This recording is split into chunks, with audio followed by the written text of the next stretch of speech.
Ang pamagat po na ating pagbubulayan ngayon ay pinamagatan po kung ang pagdating ng tagapagbalita. Bakit ito po ba ang aking naging pamagat?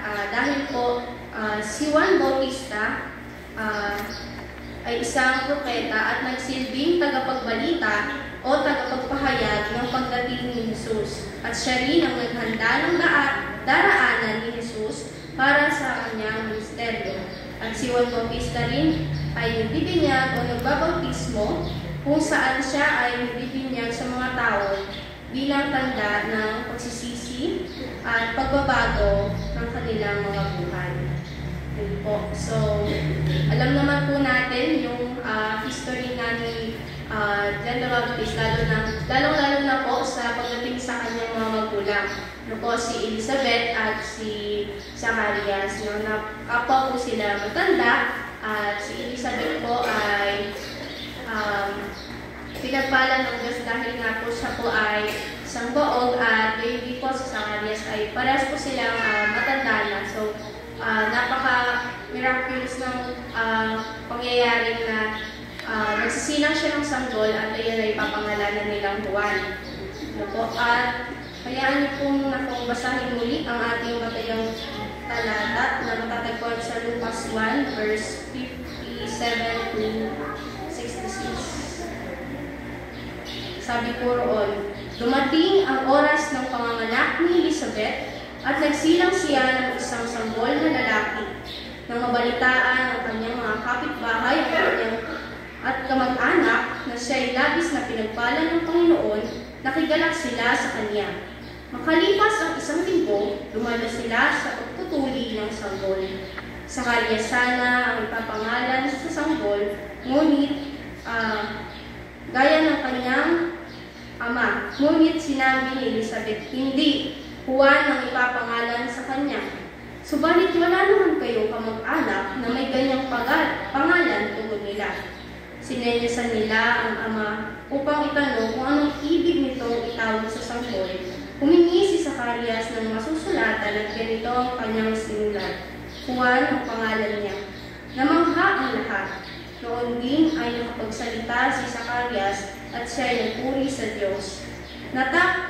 Natakot ang lahat ng taga-roon at naging usap-usapan sa buong bulubundukin ng Judea ang mga bagay na iyon.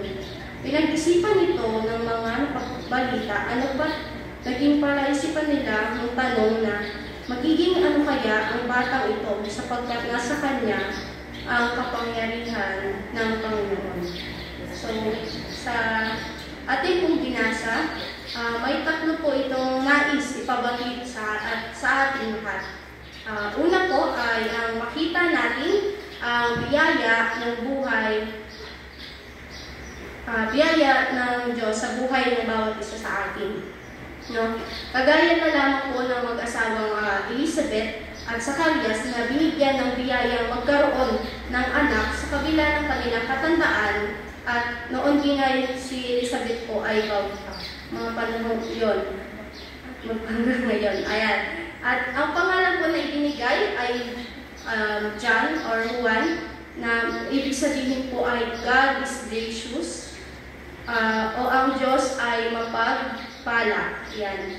At naway tayo bilang mananampalataya ay makita natin yung bawat biyaya ng Diyos sa ating mga buhay. No? At matuto tayong pasalamatan yung mga bagay na biyaya sa atin. At kagaya na lamang po na ngayong araw, nagising tayo ng umaga, at patuloy tayong sumasamba sa Kanya, tayo ay naparito upang puri at sumamba.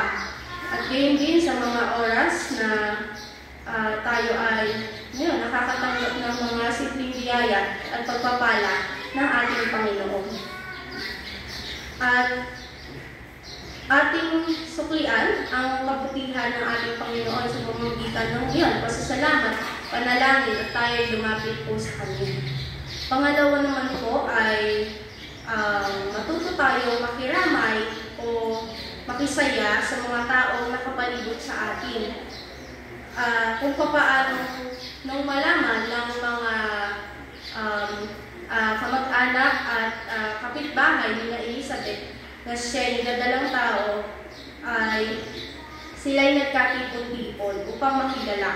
Ganon rin tayo bilang mananampalatayang Kristiyano na tayo magkatipon-tipon upang sumamba at papurihan siya.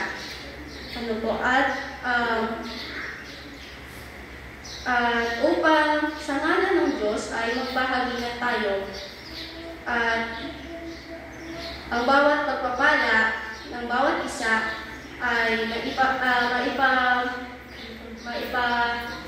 mahagirin natin sa iba. Yung bawat biyaya ng pagpapala ng Diyos na ating natatanggap ay magpapala rin tayo para sa iba. Kung kaya, ayun po.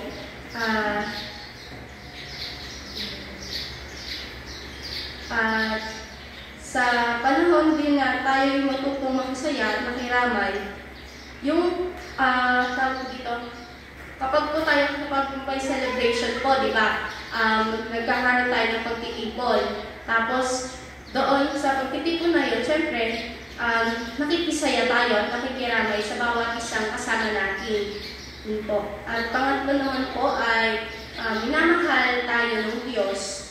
Dahil hindi man po natin na naririnig or hindi man sa atin nasasabi ng Panginoon na mahal niya tayo, ay nararanasan naman po natin iyon sa pamamagitan po ng kagaya nga po ng biyaya pag-gising natin sa umaga at biyaya tatanggap natin sa bawat oras. Yung kagaya po sa patuloy niyang paggamit sa atin sa pagtulong sa kapwa natin. At yun po yung mga sign o senyales na tayo ay mahal ng Panginoon. Dahil po kung hindi niya tayo mahal, tayo po ay kanyang pamabayaan na lamang sa mga problemang ating nararanasan at mga kalungkutan na pinagdaraanan po.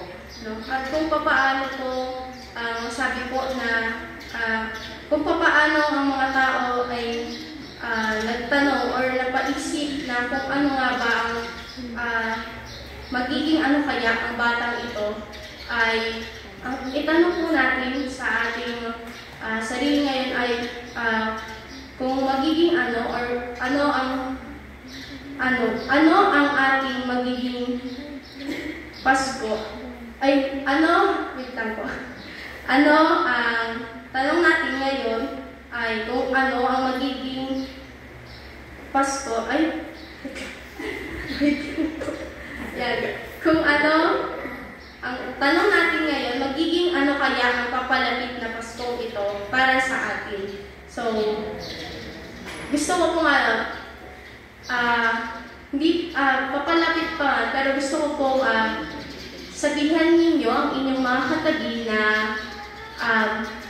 maligayang Pasko. Dahil sa pagsasabi natin ito ay nararamdaman natin ang kagalakan at pakikiramay sa ating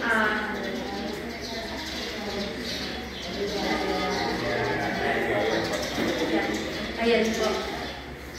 At muli po, ang nais ipabatid sa atin ng talatang ating binasa ay una, ang makita ang biyaya sa buhay natin. Pangalawa ay matutong makisaya o makiramay sa mga taong nakapalibot sa atin. At pangatlo po ay ang minamahal tayo ng Diyos.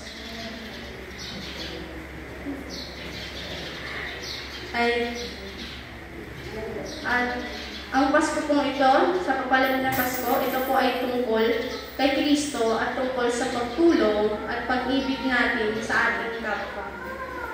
Pangalan ng Anak ng Espiritu Santo. Amen.